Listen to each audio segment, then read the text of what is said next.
दुलाराय बर' फरायसा आफादाबो बे खौरांखौ जों मोनदों मानोना सिगांबो जोङो बेखौ जिहेतु बड'लेण्ड ओनसोलनि इडुकेसन डिपार्टमेन्टआ आलदायै आनजाद खुङो बेखायनो आसामाव लांदां जानानै थानाय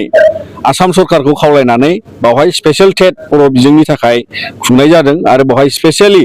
माने भेकेन्ट पस्ट जोंहा बर' कसारि वेलफेयार अट'नमास काउन्सिल एरियायाव गोग्लैयो बांसिनानो आरो बेवहाय जोंनिया माने गोबां जिहेतु खालि जानानै थायो बेखौ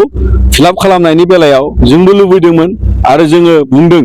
आरो दाबो जोङो सावरायगोन आरो दाबो जोङो बिथांमोननि आर'ज हिसाबै बिथांमोनाबो जोंनो मोनसे लाइजाम हरदों जायखौ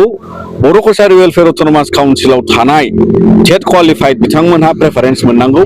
बे खोथाखौ जोंबो गनायो मानोना बेवहाय गोबां जोङो मोनसे जुजिनां थासारियाव गोग्लैदों बड'लेण्ड एरियानि एबा बिटिआरनि सिंनि जाय बिथांमोनहा जेनेरेलि टेट रिक्रुटमेन्टआव जोंनि आसाम सरकारनि गेजेरजों बिथांमोना बेवहाय बर' बिजोंनि फरायसालियाव फोरोंगिरि जाफैदों गोबाङानो बिनि उनाव बड'लेण्डआबो खुंनाय समाव बिथांमोना बेवहाय फिन गावबागावनि रोंगौथिखौ लानानै सोरबाया ग्रेजुवेट टिचार सोरबाया पिजिटि गुबुन गुबुन बिथांमोना गावबागावनि केरियारनि एबा जौगाथायखौ नागिरनानै बिथांमोना मोजाङै गावनि जायगायाव गिदिंलांफिनो नाथाय जोंनि बेयाव बर' बिजोंनि फरायसालिया लांदां जानानै थालांबाय फोरोंगिरि गैया दा बेखौनो साननानै जोंनि बे ओनसोलनि एबा बिकेडब्लिउएस एरियानि बयबो जोंनि दुलाराय बर' फरायसा आफादाबो एबा गोबां बे रोंगौसा जायफ्रा टेट क्वालिफाइड बिथांमोना बेखौ सानै हयै जाहाथे बेबादि फिन माने लांदां जाफिनलाया बिनि थाखायनो बिथांमोनाबो बे प्रेफारेन्सखौ हास्थायदों आरो जोङो आसाम सरकारखौ जोङो सावरायगोन आरो बिथांमोनखौ जोङो हास्थायगोन जे बेफोरबादि मोनसे प्रेफारेन्सआव ओनसोलनि एबा रोंगौसाखौनो बे जायगानिखौनो थिसननांगौ नङाबा आरोबाव बियो मोनसे रेले रेस बादि जायो नों हमना खारबाय आं गारना खारबाय आरो बेबादिनो बे जेंनाया जोबनाय नङा आरो बेखायनो जोंहा बर' माहारिनि गेजेराव बेफोरखौ माखासे बोसोरनि थाखाय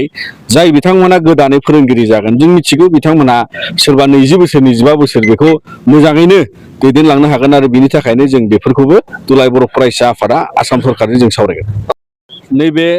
जिहेतु बयबो मोनसे स्कुल बन्द आरो गोबां जोंनि मावथिफ्राबो खायफाया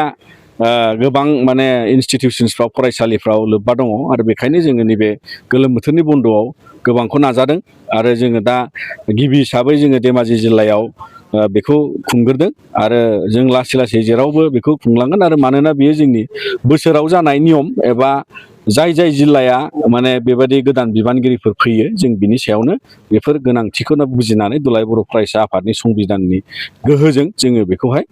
मावथिफोरनि सांग्रांथिखौ लांनाय जायो जोङो रोखायै फोरमायनो लुबैयो दुलाराय बर' फरायसा आफादनिफ्राय जे साफ्रोम जोंनि सांग्रां जोहोलाव लाइमोन जोहोलाव सेंग्रा सिख्ला बिथांमोनहा दानि जुगनि माखासे फेग्रा मुवानि जे मोनसे गोसारनाय थासारि बिनिफ्राय गोजानाव थानो अराय सम हास्थायनांगौ आरो जों दुलाराय बर' फरायसा आफादा बिनि हेंथायै जों खामानि मावलांगोन जाहाथे जोंनि लाइमोनफ्रा अबथिरायै लेखा फरायनाय गुबुन गुबुन खामानि दामानि रोंनायनिफ्राय बिथांमोना निसाजों थानानै गोजानाव थानाय जायो आरो बियो जोंनि सुबुं दोननि खहा बर' माहारिनि दावगाथायनि खहा रांखान्थि फेहेरनायाव खहा लाबोयो आरो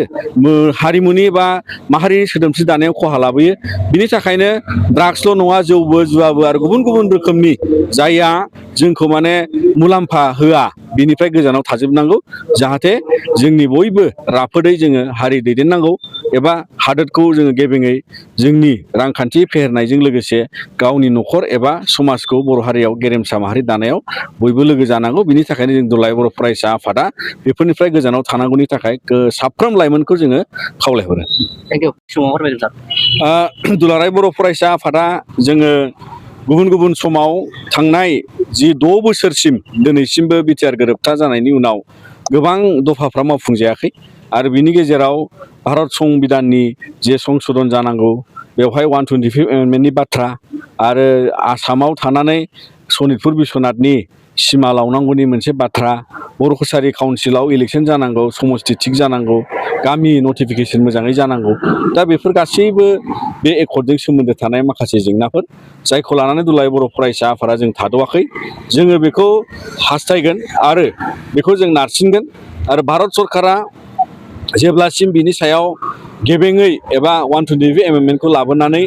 होआगौमानि आरो लोगोसे उननि समाव बेखौ लाबोनाय जायाबा एबा जोङो बर' हारिनि गेजेराव बिनि गेजेरजों जोङो माने दुलाराय बर' फरायसा आफादा उननि समाव गुबुन गुबुन थिरांथाखौ जोङो बयजोंबो सावरायनानै लागोन। जोंहा जोंनि मावथि जाय दख'रानि जिल्लानि बिबानगिरि जों मिरुनि बिबानगिरि बयबो जोंहा सम सम जोंनि आफादारि आफादारि मावथांखिफोरनि सायाव जोंनि बिबानगिरिफ्रा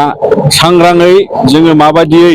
जोङो समाजनि गेजेराव बर' माहारिखौ फोजाखांनाय सोलोंथाइ राव हारिमु गुबुन गुबुन दोरोङारि खान्थिखौ लानानै माबोरै जोङो दावगालांनो हायो एबा दुलाराय बर' फरायसा आफादनि बिबानगिरि हिसाबै जोङो संबिधाननि जोंनि बिबान आरो लोगोसे जोंनि मावथारनां माखासे हाबाफारिफोरखौ लानानै जोङो दावगालांनांगौनि थाखाय जों बेबायदि हाबाफारिखौ लानाय जादों आरो बेजों जोङो बेखौनो मिजिंथियो जोंहा जोंनि मावथांखि गुबै गुन गोनां सोलोंथाइनि मावथांखि लोगोसेयै जोंनि बड'फा गोजोनथियारि सोलायनाय मावथांखि आरो जिहेतु सोलोंथाइया जोंनि थाखाय दा मोनसे मावथांखि महरै जोङो जांख्रिखांनायनि मोनसे जोंनि गेजेरावहाय जोङो बेखौ मोनसे मावथांखि हिसाबै लादों आरो बेखायनो जोंनि मावथिफ्रा गोबां बेफोर हाबाफारिखौ बानजायनायाव एबा फरायसा आरो बिमा बिफा आरो गुबुन गुबुन जोंनि फोरोंगिरिजों लोगोसे समाजनि गासै सांग्रां सुबुं बिथांमोनजों लाफानानै मावनांगौनि थाखाय जोंहा बिबान दं आरो बेखायनो जोङो आफादनिफ्राय बेबायदि आफादारि मावफारिया जथुमखौ जोङो लानाय जायो।